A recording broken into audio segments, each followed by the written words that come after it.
What's going on YouTube? This is Ben. Welcome to the video, and today we are going to be talking about flexible dieting and if it fits your macros and what you guys need to know about it.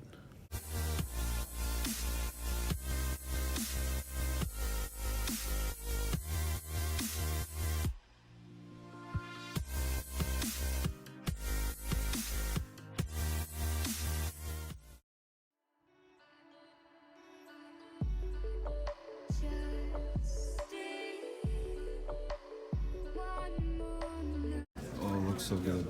As you guys just saw, I had the Chick-fil-A crispy chicken deluxe sandwich meal, and it's so tasty. Like, the food that I get to eat, just healthy food, is not just protein shakes and carrots and chicken breast. The way I set up my diet is that I allow myself to have extra room for foods that I actually enjoy eating. And this is how you guys should be doing this too, so that your minds can stay intact. So I'm gonna go over this in more detail for you guys, but first I have to go to the gym, and unfortunately it is leg day today. So we're gonna quick smash this leg workout, and then we'll be right back. I'll see you guys on the voiceover.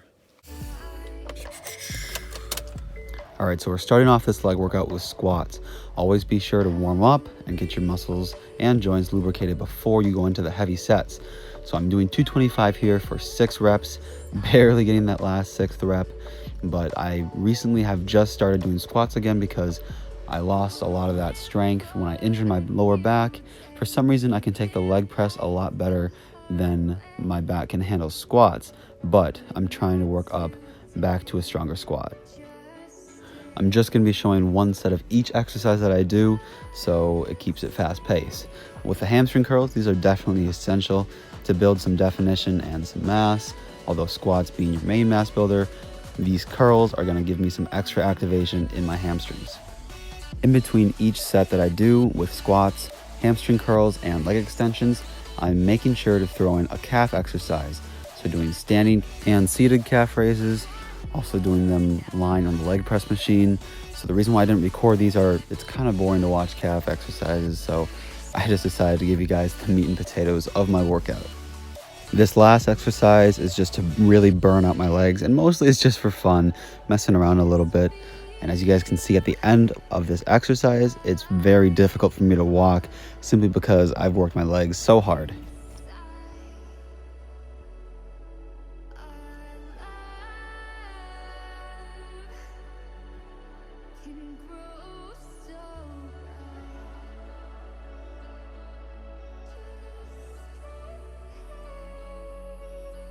So I'm back from my leg workout.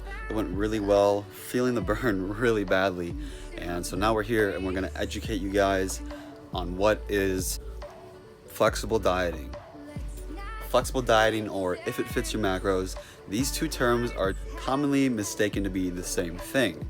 Now, when it comes to flexible dieting, this doesn't necessarily mean that it's directly involved with macros.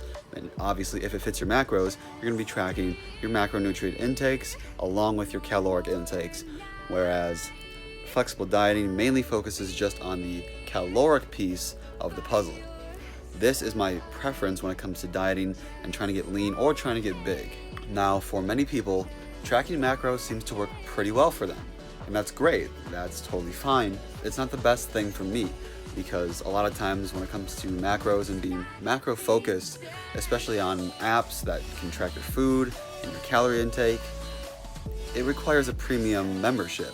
MyFitnessPal is my favorite app by far, and just the free version of it, it does so much for you. You can track your foods, your weight, your water, your exercises, and how much weight you've been losing or gaining in the past, XYZ. It's just so thorough and so great, especially for a free app. Definitely make sure that you guys get that app and start tracking your calories so that it can do the work for you. Since the title of this video covers flexible dieting, I'm not really gonna be talking about if it fits your macros that much. As you guys have heard before, not all calories are made the same. Before we dive into that more, we need to first figure out what our maintenance level is, or our TDEE, total daily energy expenditure. And this can be calculated by either a sophisticated algorithm thing. So I met with a sports nutritionist a couple of years back, and she calculated my my TDEE, or my maintenance level for calories, she did that for me. So for me, it's around 2,700 a day. And if for you guys, obviously, not everyone's going to be seeing a sports nutritionist. And there are some online calculators and programs that can calculate it for you. However, they're not the most reliable and not very accurate at all, because your needs for calories are very, very dependent on so many factors like weight, age, height, activity level. Just so many things are involved, genetics. And so what I recommend for you guys is to just eat. Eat like you have been normally for a week. Just eat like you always eat. But the only difference is you're going to be tracking what you eat, and also you're going to be weighing yourself every single day. So now if you lose weight throughout this week, you know that your natural tendency is to be eating at a caloric deficit, which means you're going to have to add calories if you want to hit maintenance or if you want to hit a surplus.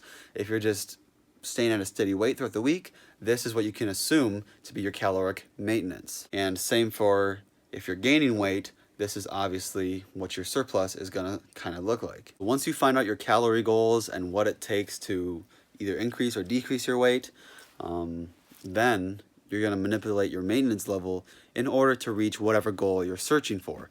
So with the summer coming up and the warmer weather on its way, most people are going to be looking to shred down and get lean. You're going to have to be in a caloric deficit to accomplish this. Now, how big or small of a deficit, it is up to you. Typically, the larger the deficit, the more weight you're going to lose faster. Now, not all of that weight is guaranteed to be fat. You are prone to losing muscle, especially when you're not eating as many calories as your body expends. In my opinion, doing a smaller, less aggressive deficit over a longer period of time. Now, the reason why I really like flexible dieting is because as long as I eat relatively healthy foods. So I always start off the day eating eggs and oatmeal. This is just to get good nutrients, good protein, good fats, and good carbohydrates in my body so that I'm starting off the day the right way. And then throughout the day, making sure that I'm eating healthy foods, especially around my workout windows. And then towards the end of the night, either at the dinner hour or at a bedtime snack hour, I usually like to throw in something that, I enjoy eating. So saving room, saving those calories to have some foods that you're going to like to eat. So how I maintain my sanity is by allowing myself to have some foods that I do enjoy. And this doesn't really hinder progress much at all. Okay, so the main purpose of flexible dieting is to just basically get rid of all that stress that comes along with trying to eat clean, trying to eat healthy. It's all about sustaining and having a sustainable way of eating. It's not really a diet, because a diet controls kind of what foods you eat. This is more about just how much you eat.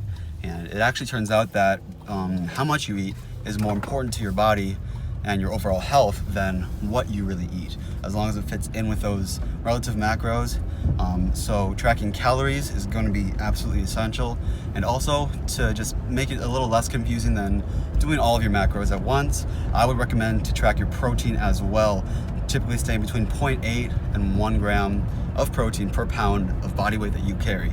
It's been fun making this video, and I hope that you guys learned something about flexible dieting and ways to lean down. This is Ben, and we'll see you next time. Don't forget to like, share, and subscribe.